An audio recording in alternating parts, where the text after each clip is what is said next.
Hello everyone, happy Sunday afternoon. Welcome to Life in a Backpack, where we talk about minimalism, working online, traveling the world, and in today's episode, money. A couple of housekeeping items to start. So first, just a disclaimer, since this episode is about money and personal finance. A reminder that this podcast is for entertainment purposes only, and it's not intended to replace professional financial advice. I'm not here to tell you what you should or shouldn't be doing with your money, so make sure to take everything that's said in this episode with a grain of salt. And second item on today's calendar, as of a few days ago, this podcast is now on YouTube. So if you're somebody who regularly listens to podcasts on YouTube, we would definitely appreciate a subscribe, either there or, of course, wherever you regularly listen to podcasts. So with those things out of the way, today I want to talk about what I'm going to call financial quicksand. So financial quicksand is a state of mind mostly, where you haven't really been keeping track of your finances, or maybe your spending has gotten a little bit out of control, and all of a sudden your financial situation seems so overwhelming that you don't even know where to start, and you end up in this state of financial paralysis, where you can't even so much as check your credit card statement in order to pay it off, because you're just balls to the wall terrified of seeing how much you owe, and so you avoid it, and it keeps piling up, and of course the fees and interest pile up on top of that. So today I just wanted to offer a few tips as to what you can do if you're in that situation that are as painless as they can possibly be, and that will hopefully let you regain some sense of control over your financial situation, and more importantly will prevent you from losing any more money to fees and other expenses that you're really only losing because you're stressed and at this point you're just avoiding the entire situation. These are definitely not intended as a permanent solution. Eventually, you're probably going to need to check your credit card statement and do some things that might seem really intimidating and might leave you feeling really guilty about some of your spending habits. But they will hopefully serve as a step to help you contain the problem and not sink further and further into the metaphorical quicksand. So first and foremost, one of the most impactful things you can do is if you have any money lying around in a checking account or a savings account, and you don't need that money for any upcoming expenses, like for example your rent, is to use that money to pay off any outstanding consumer debt that you have. So if you have any debt, like for example payday loans or credit card debt or line of credit debt that's collecting interest, the biggest favor you can possibly do for yourself is probably to pay that off, even if you don't have very much money. So for example, let's say you only have $50 to pay off right now. Well, if you have credit cards that collect interest at 20% per year, over the course of the next year, that $50 of debt is going to turn into $60 of debt. And the following year is going to turn into $72 of debt. So even if $50 doesn't seem like a huge payment to make and doesn't seem like it's going to make a huge difference, over the course of the next year, every $50 you throw at your credit card debt is going to save you $10, which if you think about it, really adds up quite quickly. And not only that, but if you haven't made a payment in a while and you don't know if you've missed any minimum payments, just making that $50 payment might actually cover a minimum payment that you may not have made yet.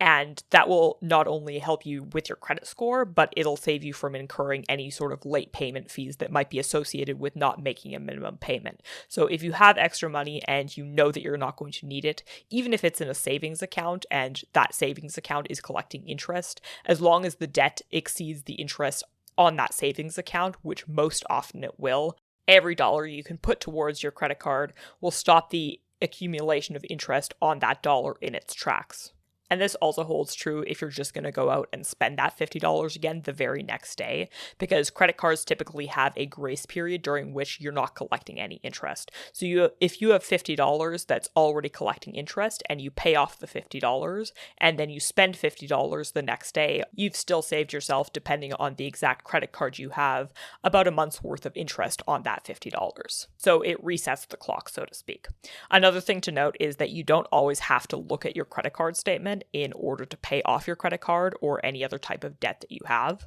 Oftentimes, all you need to do is set up a bill payment and punch in the details for the card that you want to pay off, and then decide which payment amount you want to make. So if you know for a fact that you have a credit card and you owe at the very least $500 on it, and you can set up a bill payment and make that $500 payment, then at least you've taken a step towards getting your credit card debt under control without having to first work up the guts to look at your credit card statement and freak out and think, oh my gosh, I owe $10,000. I'm completely screwed. And again, to be clear, this is not a permanent solution. You should absolutely, definitely check your credit card statement and know how much you owe and know what the minimum payment is and know what interest is collecting on it as soon as you possibly can. But if you cannot bring yourself to do that, then at the very least, make a payment if you know you owe at least that much. And going forward, keep track of the things that you spend on your credit card so that you know how much you owe at minimum, and also get a little bit more of an intuitive feel of where that money is going and what categories you're spending a lot of money on. If you have very little money to actually put towards your debt and you don't know which debt to put it towards, then the best thing you can do as a rule of thumb is to first make any absolute minimum payments that you need to make on anything, because minimum payments will at least help to keep that credit card or line of credit active. It will keep your credit score afloat, and it will help you to avoid any late payment fees that you might incur if you don't make the minimum payment. And then once you have made the minimum payment, if you have any money left, put that towards the highest interest debt that you have. If you don't know what that is, then very generally speaking, payday loans will have the highest interest rate, followed by credit cards, followed by a line of credit. That is obviously not true in every single case. It's just a general rule. So make sure that you are finding out what the interest rates are on your different credit products. But if you don't know and you just want to throw money at something and get it out of the way, then that is a general rule that you can follow. So once you've done that, the next thing you can do is look at any sort of subscriptions and automatically recurring payments that you have. Now, these are things that can really easily get you into a huge financial hole, because oftentimes you sign up for a trial and you don't remember that that trial ever existed and it charges you even though you never intended to keep the service, or you completely forget that you have it until you look at your statement and realize that you never canceled it. And it's also the sort of thing that you kind of have the tendency to brush aside sometimes. So you look at it and think, oh, well, I'll get around to canceling that. Or like, oh, well, it's only like $20 to $30. And you don't necessarily realize how quickly it can rack up until before you know it, you've spent like $500 on this product that you do not use and never really intended to keep in the first place.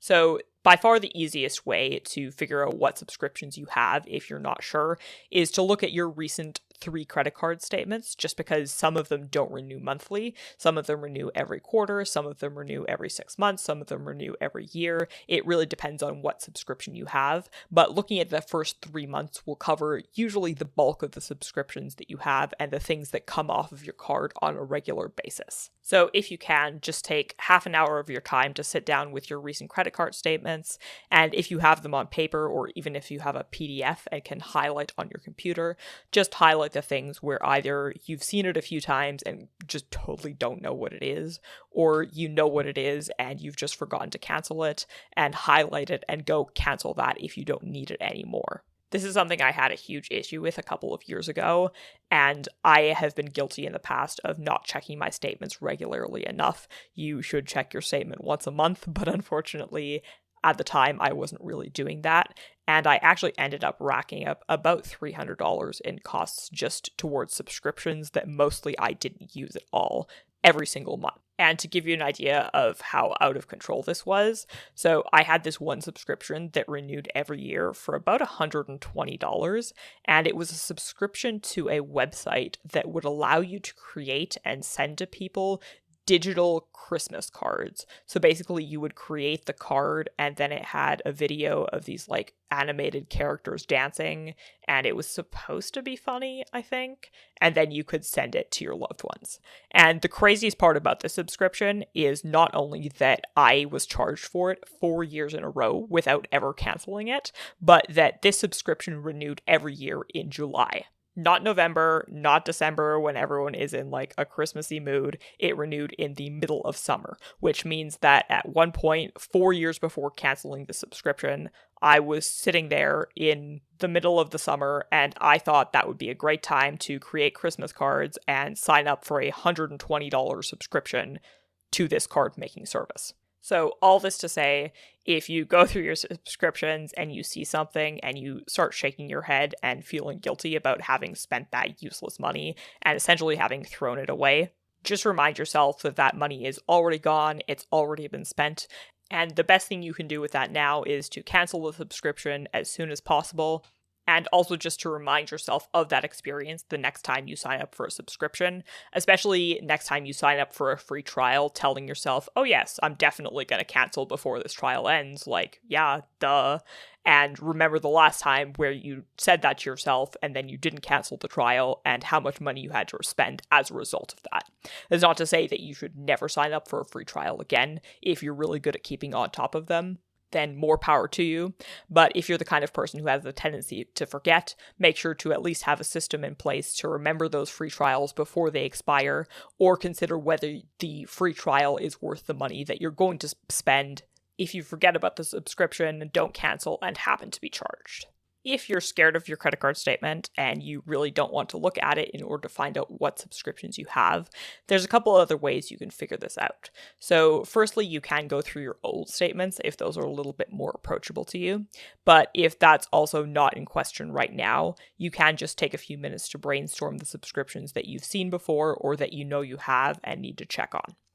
You can also check places where you might have multiple subscriptions just in one bundle. So for example, your Apple ID, if you're somebody who subscribes to things in app, is going to show you the entire list of subscriptions you have in different apps and is going to let you cancel them all in one place. So if you just go into your Apple ID account and you look at all of your subscriptions, then you can see them there all in one place and you can cancel the ones that you don't need anymore. If you have a sneaking suspicion that there's some that you've missed, another trick you can use is to go into your password manager if you have one. So password managers are those things that save the username and password for each individual website so that when you load the website, the spaces are already auto-filled with your username and password, and all you have to do is click login and you're automatically there. So usually in each browser, there is a place where you can find all of your username and passwords. So if you go into that and look at all the websites for which you have usernames and passwords, you can often find websites on which you have paid subscriptions,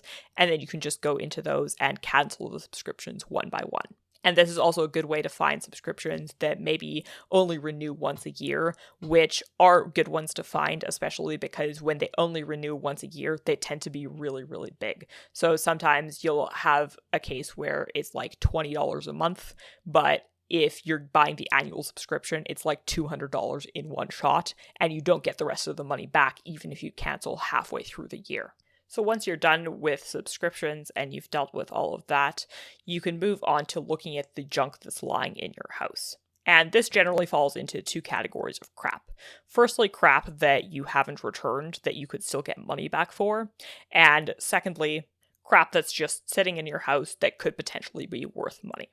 So the first category first, returnable items. Of course, if you have any items that you're not going to use that you think might still be in their return window, particularly if you still have the receipt, stack them up somewhere in your living room or something, put them by the door along with the receipts, and go return them when you can. If you either think you need the receipt in order to return them and you don't have that receipt, or if you think you're past the return window, there's a couple of things you can do.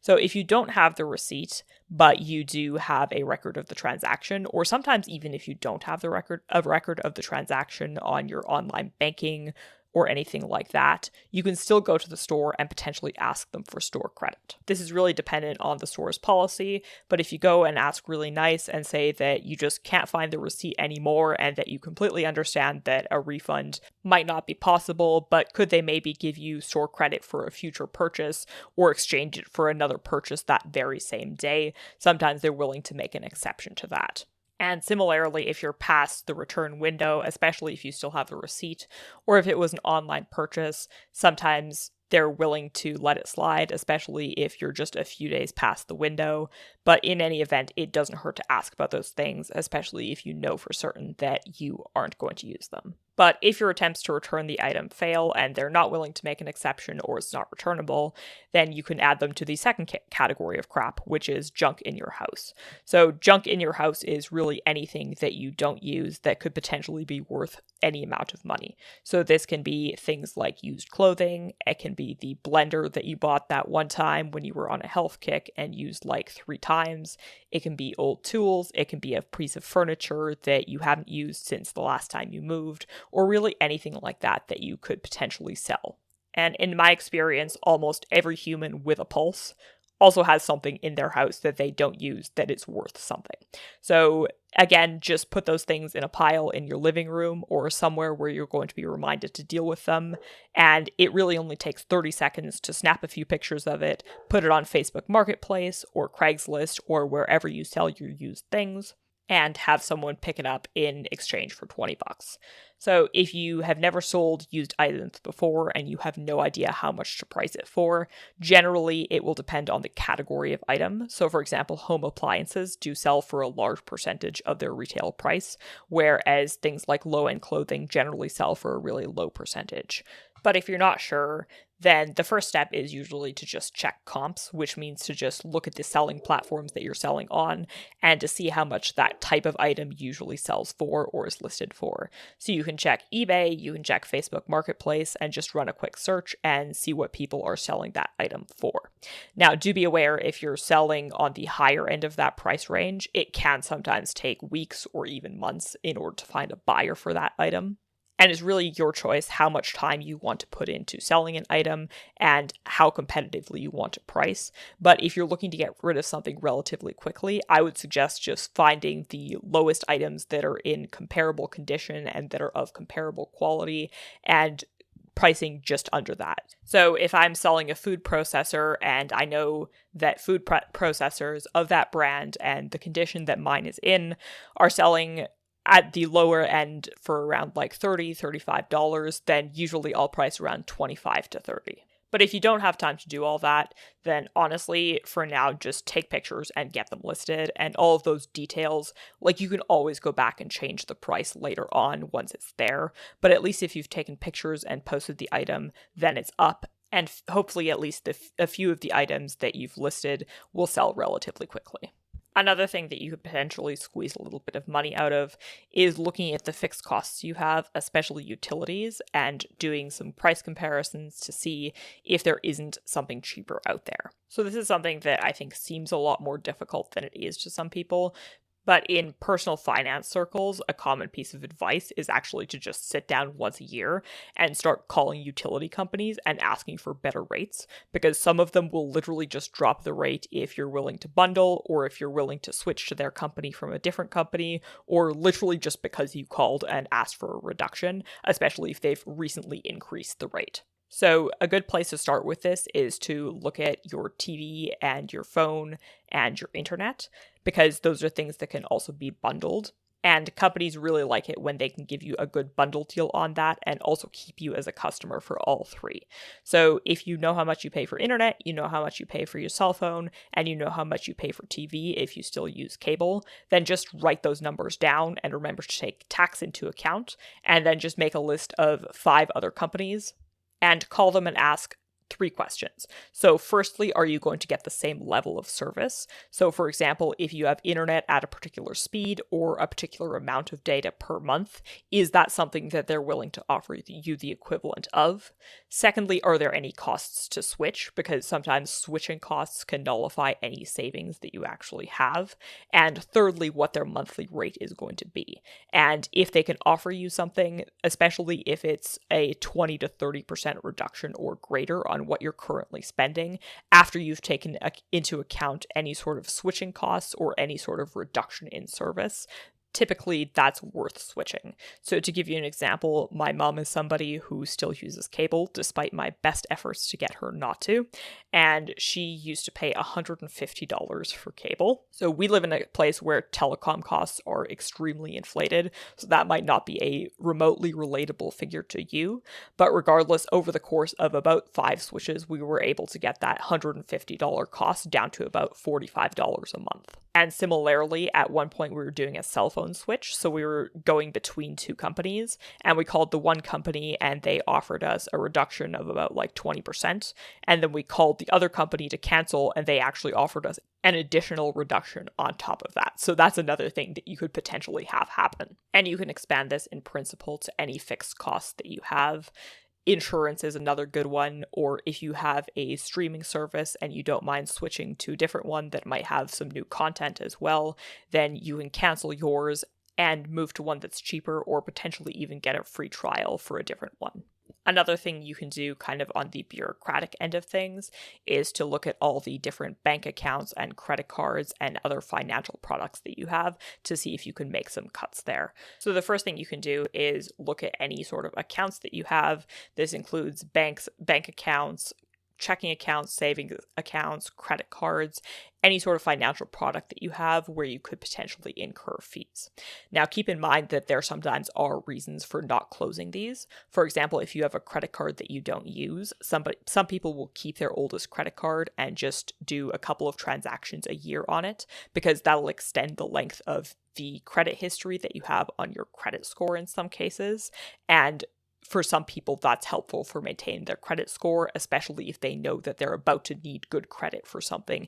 in the near future. So before you do this, just to make sure to take into consideration any reasons you might have for not closing a product that you have. But with that said, just take stock of all of the different banks that you're with and all of the different accounts that you have, because if you have an account that's there for absolutely no reason, then really there's no reason to keep it open, because the only thing that could potentially happen to it is that you might incur fees, for example, inactivity fees or insufficient funds fees if somebody tries to take money off of it when there's no money on the account, or annual fees, or in the case of a credit card, if it gets charged for something, particularly if you have subscriptions and you don't realize it, then you can end up not paying that because you don't even realize that you owe them money. And that can not only hurt your credit score, but it can also cause you to rack up fees and interest because you haven't paid that on time. And a nice side effect of this too is that if you do have subscriptions that come off of your credit cards, sometimes canceling the card or even just changing the card number by calling and saying that you lost your credit card and are going to need a new one, sometimes that subscription won't go over to the new card, so you will in practice have potentially canceled any subscriptions you had coming from that credit card just in one shot. But just keep in mind here that some subscription services will charge you fees. So if they're not able to pull the money from your card, in their books, you're still going to owe them that money. So do make sure to cancel it properly when you can. And also that nowadays banks have gotten pretty smart. So if you get a new card that's linked to the same account, then sometimes all of the subscriptions will automatically flip over to that new card and you'll still get charged those monthly subscriptions. But in any event, this is a really good way to not only avoid fees, but also to declutter your personal finances a little bit. So if you can make a list of accounts that have just been sitting there for years, either racking up fees or just like sitting there empty, and credit cards that you really don't use and don't need and really only have the potential to rack up fees, make a list of them, go to the bank, remember to bring ID, because usually in order to close an account, you will need 1 or 2 pieces of ID, and ask to close the account and then just have it completely off of your plate. And then you don't have to worry about incurring any fees as a result of having those accounts open and just not being aware that they exist or not being aware of some of the transactions that are happening with those accounts. Now, just to keep going down this tangent, you may notice as you go through your accounts, some of which you haven't looked at in forever, that you may magically have some money hidden in some of the accounts that you didn't know you have. So this is something that a lot of people have the tendency to do, myself included. If you have something like, for example, a PayPal account or an online account For a store that you've made a purchase at in the past, you may find that you have some credit sitting there that you didn't even know you had. So another thing you can do is just find any hidden money that is already yours and that is there for the spending, and that can potentially reduce your expenses for the coming month, or if you're really, really lucky, the coming couple of months. So places where you can find out whether you have any money lurking is things like PayPal accounts where you might have extra money just sitting there, or if, let's say, for example, you purchased something online and you returned it, you may have gotten credit for that purchase instead of just getting the cash back on your card, and that store credit might be sitting there on your online account. And the other thing you can do is just look through your junk drawer to see if you have any gift cards that still have money on them. Now, for gift cards specifically, if you have gift cards where you think you're never really going to use those gift cards, be aware that there are websites now where you can sell your gift card at a fraction of its value. So typically what you would do is either list the card yourself, depending on the platform, or sometimes send your gift cards in bulk to them and they'll take care of the rest of the transaction and they'll pay you out a fraction of what the card is worth. So if you have a $50 gift card, they'll usually give you something along the lines of $40 for that $50 gift card, and then they'll sell that to somebody else also at a reduced price. So they'll sell it, let's say, for $45. And then they'll pocket the rest of that. So if you have a gift card to a place that you've never been to and you never intend to go to, you may want to consider cashing out, even if you are getting a little bit less money for it, simply because if you weren't going to spend money there after all, and they don't really have anything where you would value the purchase that you could make, you may as well take the cash and spend it on something else that you'd prefer. But if you do have gift cards, do try to use them as soon as possible, simply because having cash lying around anywhere, including in gift cards, it's an asset that essentially deteriorates. So what I mean by that is, let's say you have a $50 gift card to a store, and that store sells fidget spinners for $2, then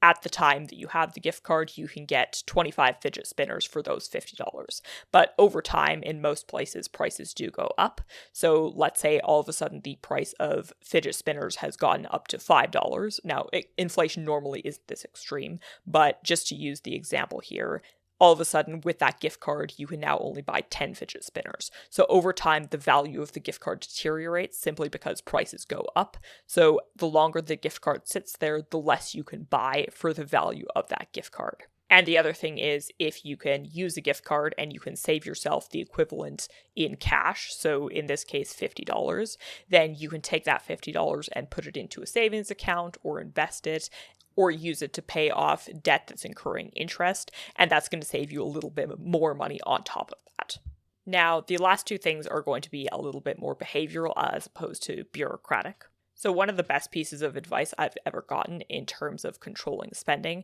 is to make what's called a 30-day list. Now, the concept of a 30-day list is that if you see an item in the store and you know you're somebody who makes impulsive purchases or you're not sure whether you want it,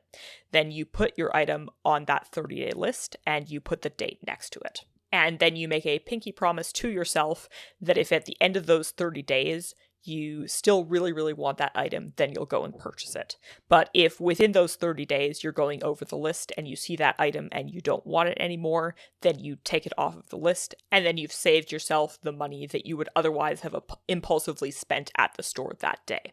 And this is something that I think is a lot more effective than people think it's going to be. It certainly was a lot more effective than I thought it was going to be. I thought okay, well, probably a third of the things I'm not going to want after 30 days. But in reality, when I tried this out, actually around 90% of the things that I put on the list didn't stay on the list for the entire 30 days, which really surprised me. Because impulse buying is to some extent a problem for almost everyone, but I didn't actually think that I impulsively spent that much money. I considered myself somebody who was already pretty good at figuring out what was an impulse purchase versus what was something that I really wanted to buy. And this was just such a powerful piece of advice, not only because 90% of things getting thrown off the list also means that you've almost instantly cut your impulsive spending down by 90%, but I also think it gives you a greater degree of liberty and feeling of control over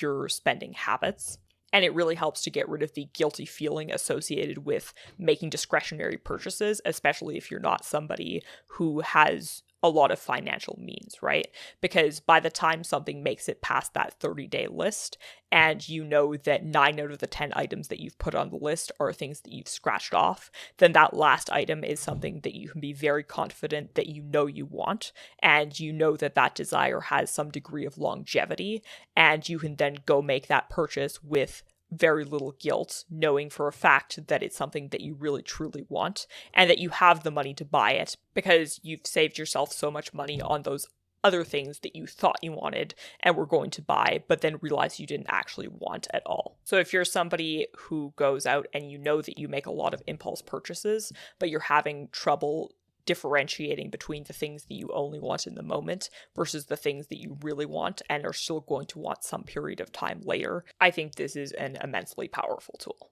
And then the last thing you can do, which I found to be really effective, is to take these stupid things that you know you're going to spend money on and simply spend less money on them. So the example that I'm going to use for this is fast food, because I think that this is an issue for a lot of people, and it's something where you can make a pretty big dent in your monthly budget, because it's one of those small expenses that some of us make every week, or in some cases even every day or every couple of days. So I think the mentality that a lot of us have when we're about to go make a purchase that we know isn't the most financially savvy is one of, oh, well, screw it. This is an expense that is unnecessary and it's going to be expensive regardless of what I do. So you simply go and make the purchase and don't really worry about how much money it's going to cost. But that's actually a logical flaw in our thinking, because just because an expense is unnecessary and just because it costs a lot doesn't mean you can't reduce it in any way. So if you're a fast food person, something you can do is make a list of everything that you regularly buy when you go out to eat. So maybe you go to place A in order to get a burger, or you go to place B in order to get a pizza, or you go to place C in order to get an order of sushi. And just make a list of all those places and write down what your typical order is and how much it costs for that meal. And what you'll realize is that even though all of fast food is wildly expensive compared to eating at home, some of it is actually significantly less expensive than other stuff. So I found that cheaper categories of fast food, for example, are things like Chinese food or Indian food, whereas more expensive categories of fast food are if you're the type of person who buys an entire pizza and then throws away the rest of the pizza. Sometimes that can rack up to be a lot. Or some major fast food chains, especially burger chains nowadays, and in particular higher tier burger chains, are ones where the cost per meal is actually the highest. So if you're somebody who's going to go out and eat fast food, that's probably not something that is realistic to change overnight, even though, of course, you should reduce your fast food expenditures if that's something that you feel is interfering with your personal finance goals. But a more realistic thing maybe to do just to start is to look at the types of fast food that are less expensive and eat those. So if you're going to go out and get a burger and fries and you know that that's going to cost you $15, whereas the Chinese takeout place is selling fried rice for $11, then if you know that, you can then go get Chinese food instead of the burger and save yourself those $4. And that might not sound like a lot, but if you actually do that every day, that's like roughly a 25% decrease in your fast food expenditures. So if you're spending $400 every month on fast food, then you've, just by doing that and still eating fast food the same amount of times per month, you've brought your fast food expenses down from $400 to $300. So it might sound like it's not a lot to just save a couple of bucks, but if you're spending money on fast food every single day, then that percentage is really worth a lot. And then if you want to take that a step further, another thing you can do is just replace your fast food with something from the grocery store that's cheaper, but that is still tasty. So health is a priority for a lot of people, and I'm not necessarily telling you what you should and shouldn't be putting into your body. This is not an episode that is primarily about health, but I'm going to go out on a limb and say that if you eat McDonald's for lunch, then probably there's not much at the grocery store that you're going to get that is much less healthy than that. And even then, if your fast food habit causes two main issues for you, one of which is that it's unhealthy and the second of which is that it's expensive, you may as well cut down at least one of those. So if you're going to eat unhealthy food either way, you may as well eat unhealthy food that's at least a little bit cheaper. So if you get McDonald's every day for, let's say, $15, but you know that your grocery store sells, I don't know, like let's say Pizza Pops, and Pizza Pops aren't particularly healthy, but they are $5 instead of $15. So if you can go to the grocery store during lunch and get Pizza Pops and heat them up in the microwave and eat that for lunch instead, then at least you've dealt with one of those two issues and you've cut your lunch budget down from $15 to $5. And again, here, I'm not endorsing the consumption of junk food. That is an issue in and of itself that you may or may not want to address, but at least that will help you get the financial side of your eating habits under control. So that is all we have for today. I hope that if you're somebody who struggles with finances, and if it's something that's just really stressful for you and you need help in getting a little bit of a start in a way that's not as intimidating as doing everything all at once, then hopefully this is at least a good starting point for you. And if you're also looking to earn a little bit of extra money on top of what you already earn, I do have an upcoming episode on side gigs. So if that's something you're interested in, then stick around for that as well. So thank you so much for listening today, especially if you've listened to the entire episode, and hopefully we will see you for the next one.